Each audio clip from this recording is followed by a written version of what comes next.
I'm Claire Leigh, and I'm the parliamentary candidate for Tunbridge and Malling and the chair of the Labour campaign for international development. As the most recent socialist society to affiliate to the Labour Party, LSID exists to keep international development high on the party's agenda and internationalism at the heart of our Labour values. International development is among the Labour government's proudest legacies. Our Prime Minister and Chancellor championed development. Under their leadership, Britain became a global leader in fighting poverty, establishing DFID, cancelling debt, and convincing rich nations to double aid to the poorest countries. We helped get 40 million more kids into schools and provided life-saving vaccinations and water to over 2 million people. Even during the global financial crisis, Labour stood in solidarity with the Global South. This legacy has culminated in the UK becoming the first G8 economy to fulfil our commitment to giving 0.7% of our national income in aid. We should all be proud of what we've achieved together. Labour has always fought for justice and equality, both at home and abroad. That must continue. Globalisation is creating new challenges for social justice everywhere, and the temptation to turn inwards has never been greater.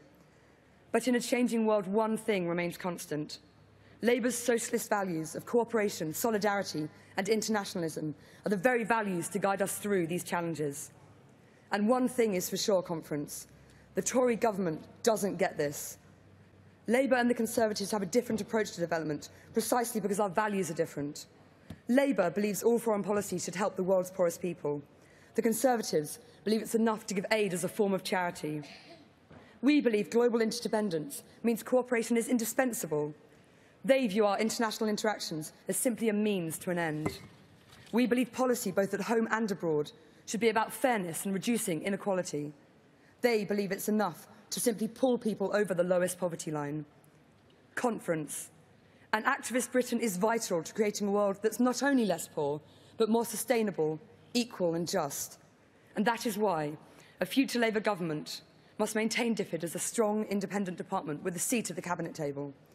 A future Labour government must ensure that all its policies on trade, tax, immigration, defence, climate change and growth are pro-development. That's the only way to ensure that we do not entrench poverty on one hand while trying to relieve it with the other.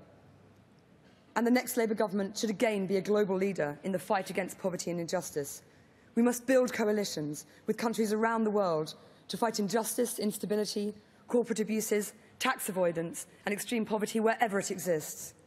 An open, globally minded Britain can once again be a development superpower and a force for good in the world. Thank you, Conference. Thank you, Claire. Thank you, Claire.